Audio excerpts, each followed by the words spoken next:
The Devoted Friend by Oscar Wilde. One morning the old water rat put his head out of his hole. He had bright beady eyes and stiff grey whiskers, and his tail was like a long bit of black India rubber. The little ducks were swimming about in the pond, looking just like a lot of yellow canaries, and their mother, who was pure white with real red legs, was trying to teach them how to stand on their heads in the water. "You will never be in the best society unless you can stand on your heads," she kept saying to them, and every now and then she showed them how it was done. But the little ducks paid no attention to her. They were so young that they did not know what an advantage it is to be in society at all. "What disobedient children!" cried the old water rat. "They really deserve to be drowned." "Nothing of the kind," answered the duck. "Every one must make a beginning, and parents cannot be too patient." "Ah, I know nothing about the feelings of parents," said the water rat. "I am not a family man. In fact, I have never been married, and I never intend to be. Love is all very well in its way, but friendship is much higher. Indeed, I know of nothing in the world that is either nobler or rarer than a devoted friendship." "And what, pray, is your idea of the duties of a devoted friend?" asked a green linnet who was sitting in a willow tree hard by and had overheard the conversation. "Yes, that is just what I want to know," said the duck, and she swam away to the end of the pond and stood upon her head, in order to give her children a good example. "What a silly question!" cried the water rat. "I should expect my devoted friend to be devoted to me, of course." "And what would you do in return?" said the little bird, swinging upon a silver spray and flapping his tiny wings. "I don't understand you," answered the water rat. "Let me tell you a story on the subject," said the linnet. "Is the story about me?" asked the water rat. "If so, I will listen to it, for I am extremely fond of fiction." "It is applicable to you," answered the linnet, and he flew down, and alighting upon the bank, he told the story of the devoted friend. "Once upon a time," said the linnet, "there was an honest little fellow named Hans." "Was he very distinguished?" asked the water rat. "No," answered the linnet, "I don't think he was distinguished at all, except for his kind heart and his funny, round, good-humored face. He lived in a tiny cottage all by himself, and every day he worked in his garden. In all the countryside there was no garden so lovely as his. Sweet William grew there, and gillyflowers, and shepherd's purses, and fair maids of France. There were damask roses and yellow roses, lilac crocuses and gold, purple violets and white, columbine and ladysmoke, marjoram and wild basil, the cowslip and the flower de luce, the daffodil and the clovepink bloomed or blossomed in their proper order as the month went by, one flower taking another flower's place, so that there were always beautiful things to look at, and pleasant odors to smell. Little Hans had a great many friends, but the most devoted friend of all was big Hugh the miller. Indeed, so devoted was the rich miller to little Hans that he would never go by his garden without leaning over the wall and plucking a large nosegay or a handful of sweet herbs, or filling his pockets with plums and cherries if it was the fruit season. Real friends should have everything in common, the miller used to say, and little Hans nodded and smiled, and felt very proud of having a friend with such noble ideas. Sometimes, indeed, the neighbors thought it strange that the rich miller never gave little Hans anything in return, though he had 100 sacks of flour stowed away in his mill, and 6 milk cows, and a large flock of woolly sheep. But Hans never troubled his head about these things, and nothing gave him greater pleasure than to listen to all the wonderful things the miller used to say about the unselfishness of true friendship. So little Hans worked away in his garden. During the spring, the summer, and the autumn, he was very happy. But when the winter came, and he had no fruit or flowers to bring to the market, he suffered a good deal from cold and hunger, and often had to go to bed without any supper but a few dried pears or some hard nuts. In the winter, also, he was extremely lonely, but the miller never came to see him then. "There is no good in my going to see little Hans as long as the snow lasts," the miller used to say to his wife, "for when people are in trouble they should be left alone, and not be bothered by visitors. That at least is my idea about friendship, and I am sure I am right. So I shall wait till the spring comes, and then I shall pay him a visit, and he will be able to give me a large basket of primroses, and that will make him so happy." "You are certainly very thoughtful about others," answered the wife, as she sat in her comfortable armchair by the big pinewood fire. "Very thoughtful indeed. It is quite a treat to hear you talk about friendship. I'm sure the clergyman himself could not say such beautiful things as you do, though he does live in a three-storied house and wear a gold ring on his little finger." "But could we not ask little Hans up here?" said the miller's youngest son. "If poor Hans is in trouble, I will give him half my porridge and show him my white rabbits." "What a silly boy you are!" cried the miller. "I really don't know what is the use of sending you to school. You seem not to learn anything.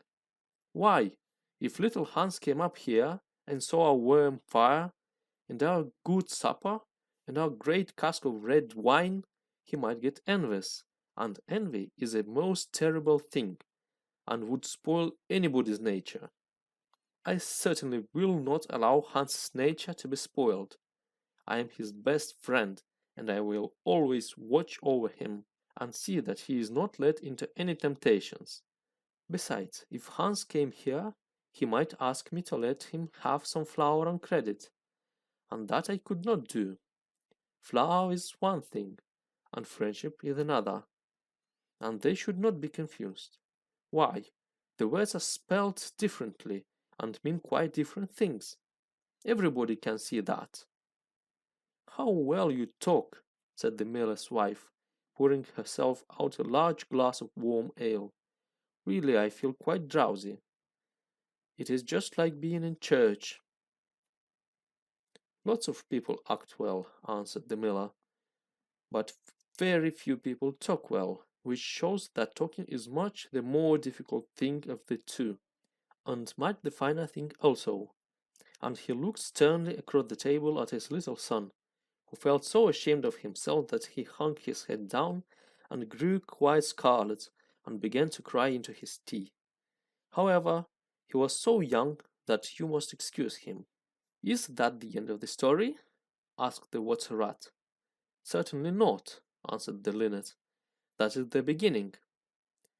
"Then you are quite behind the age," said the water rat. "Every good storyteller nowadays starts with the end and then goes on to the beginning, and concludes with the middle. That is the new method.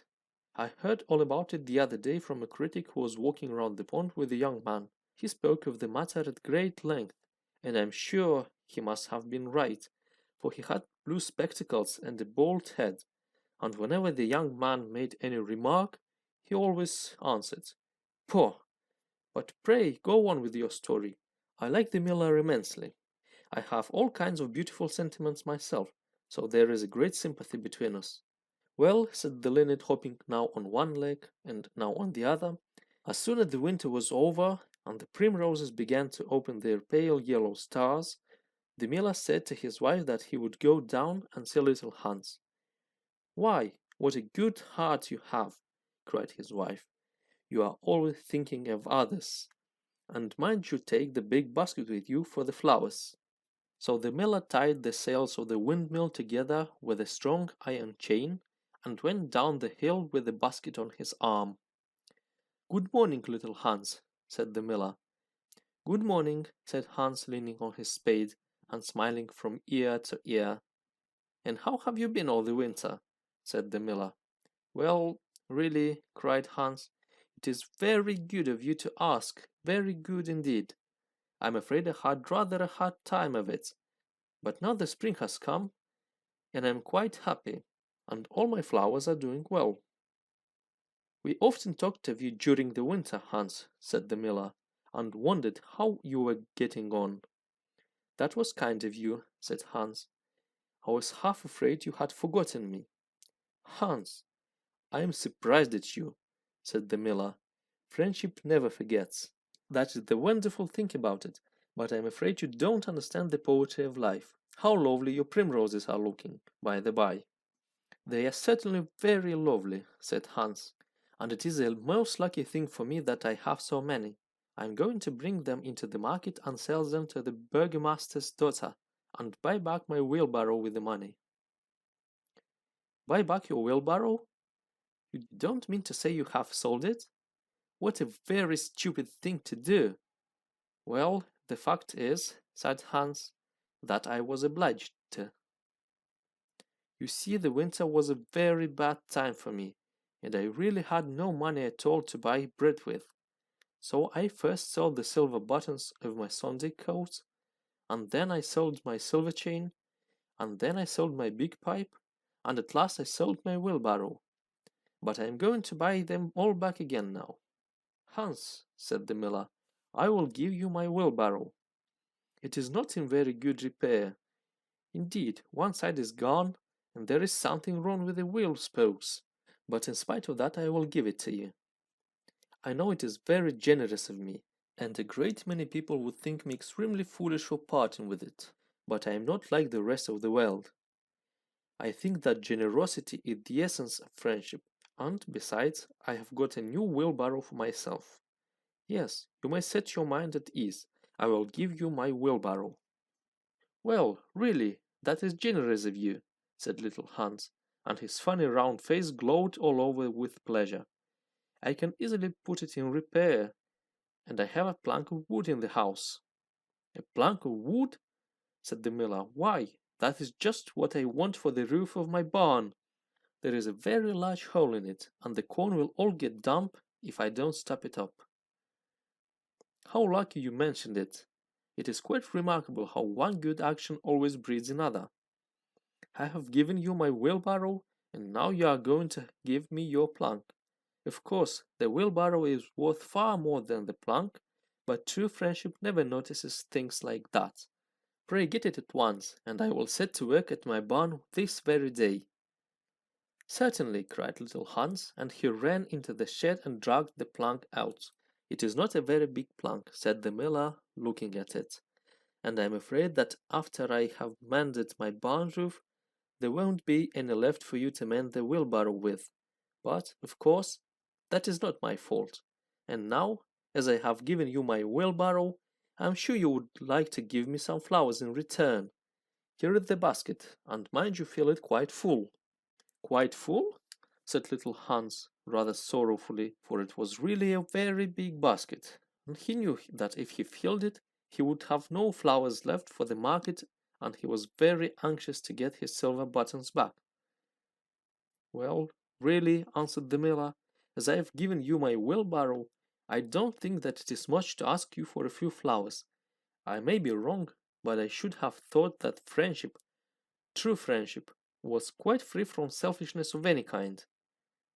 "My dear friend, my best friend," cried little Hans, "you are welcome to all the flowers in my garden. I would much sooner have your good opinion than my silver buttons, any day." And he ran and plucked all his pretty primroses and filled the miller's basket. "Goodbye, little Hans," said the miller, as he went up the hill with the plank on his shoulder and the big basket in his hand. "Goodbye," said little Hans, and he began to dig away quite merrily. He was so pleased about the wheelbarrow. The next day he was nailing up some honeysuckle against the porch when he heard the miller's voice calling to him from the road. So he jumped off the ladder and ran down the garden and looked over the wall. There was the miller with a large sack of flour on his back. "Dear little Hans," said the miller, "would you mind carrying this sack of flour for me to market?" "Oh, I'm so sorry," said Hans, "but I am really very busy today. I have got all my creepers to nail up, and all my flowers to water, and all my grass to roll." "Well, really," said the miller, "I think that, considering that I'm going to give you my wheelbarrow, it is rather unfriendly of you to refuse." "Oh, don't say that," cried little Hans. "I wouldn't be unfriendly for the whole world." And he ran in for his cap and trudged off with the big sack on his shoulders. It was a very hot day, and the road was terribly dusty, and before Hans had reached the 6th milestone, he was so tired that he had to sit down and rest. However, he went on bravely, and at last he reached the market. After he had waited there some time, he sold the sack of flour for a very good price, and then he returned home at once, for he was afraid that if he stopped too late, he might meet some robbers on the way. "It has certainly been a hard day," said little Hans to himself as he was going to bed, "but I am glad I did not refuse the miller, for he is my best friend, and, besides, he is going to give me his wheelbarrow." Early the next morning the miller came down to get the money for his sack of flour, but little Hans was so tired that he was still in bed. "Upon my word," said the miller, "you are very lazy. Really, considering that I am going to give you my wheelbarrow, I think you might work harder. Idleness is a great sin, and I certainly don't like any of my friends to be idle or sluggish. You must not mind my speaking quite plainly to you. Of course I should not dream of doing so if I were not your friend. But what is the good of friendship if one cannot say exactly what one means? Anybody can say charming things and try to please and to flatter, but a true friend always says unpleasant things, and does not mind giving pain. Indeed, if he is a really true friend, he prefers it, for he knows that then he is doing good." "I am very sorry," said little Hans, rubbing his eyes and pulling off his nightcap, "but I was so tired that I thought I would lie in bed for a little time and listen to the birds singing. Do you know that I always work better after hearing the birds sing?" "Well, I am glad of that," said the miller, clapping little Hans on the back, "for I want you to come up to the mill as soon as you are dressed and mend my barn roof for me." Poor little Hans was very anxious to go and work in his garden, for his flowers had not been watered for 2 days, but he did not like to refuse the miller, as he was such a good friend to him.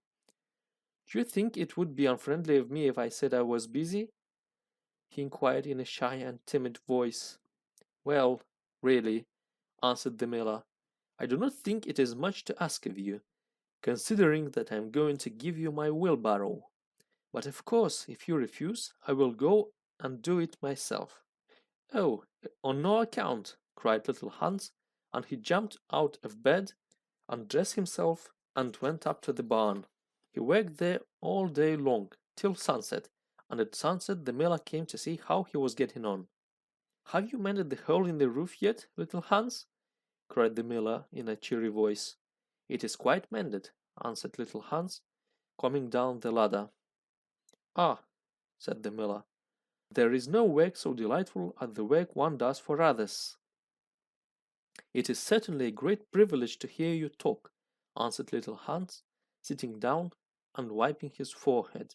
"A very great privilege, but I am afraid I shall never have such beautiful ideas as you have." "Oh, they will come to you," said the miller, "but you must take some pains. At present you have only the practice of friendship. Some day you will have the theory also." "Do you really think I shall?" asked little Hans. "I have no doubt of it," answered the miller. "But now that you have mended the roof, you had better go home and rest, for I want you to drive my sheep to the mountain tomorrow."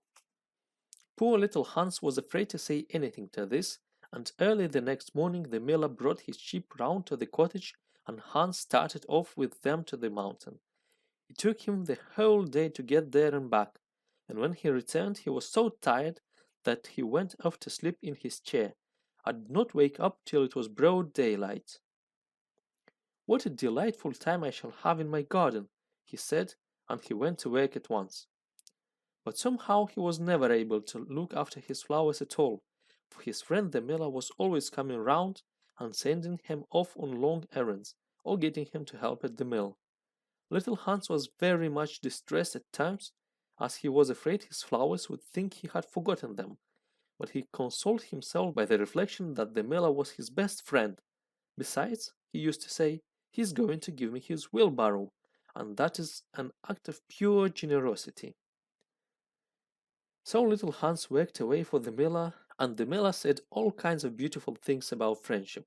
which Hans took down in a notebook and used to read over at night, for he was a very good scholar. Now it happened that one evening little Hans was sitting by his fireside when a loud rap came at the door.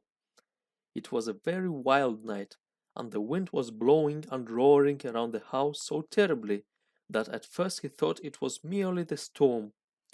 But a second rap came, and then a third, louder than any of the others. "It is some poor traveller," said little Hans to himself, and he ran to the door. There stood the miller with the lantern in one hand and a big stick in the other. "Dear little Hans," cried the miller, "I am in great trouble. My little boy had fallen off a ladder and hurt himself, and I am going for the doctor. But he lives so far away, and it is such a bad night, that it has just occurred to me that it would be much better if you went instead of me. You know I am going to give you my wheelbarrow, and so it is only fair that you should do something for me in return." "Certainly," cried little Hans. "I take it quite as a compliment your coming to me, and I will start off at once. But you must lend me your lantern, as the night is so dark that I am afraid I might fall into the ditch." "I am very sorry," answered the miller, "but it is my new lantern, and it would be a great loss to me if anything happened to it." "Well, never mind, I will do without it," cried little Hans, and he took down his great fur coat and his warm scarlet cap, and tied a muffler round his throat, and started off. What a dreadful storm it was! The night was so black that little Hans could hardly see, and the wind was so strong that he could scarcely stand. However, he was very courageous, and after he had been walking about 3 hours, he arrived at the doctor's house and knocked at the door. "Who is there?" cried the doctor, putting his head out of his bedroom window. "Little Hans, doctor." "What do you want, little Hans?" "The miller's son has fallen from a ladder and has hurt himself, and the miller wants you to come at once." "All right," said the doctor, and he ordered his horse and his big boots and his lantern, and came downstairs and rode off in the direction of the miller's house, little Hans trudging behind him. But the storm grew worse and worse, and the rain fell in torrents, and little Hans could not see where he was going or keep up with the horse. At last he lost his way and wandered off on the moor, which was a very dangerous place, as it was full of deep holes, and there poor little Hans was drowned. His body was found the next day by some goat herds, floating in a great pool of water, and was brought back by them to the cottage. Everybody went to little Hans's funeral, as he was so popular, and the miller was the chief mourner. "As I was his best friend," said the miller, "it is only fair that I should have the best place." So he walked at the head of the procession in a long black cloak, and every now and then he wiped his eyes with a big pocket handkerchief.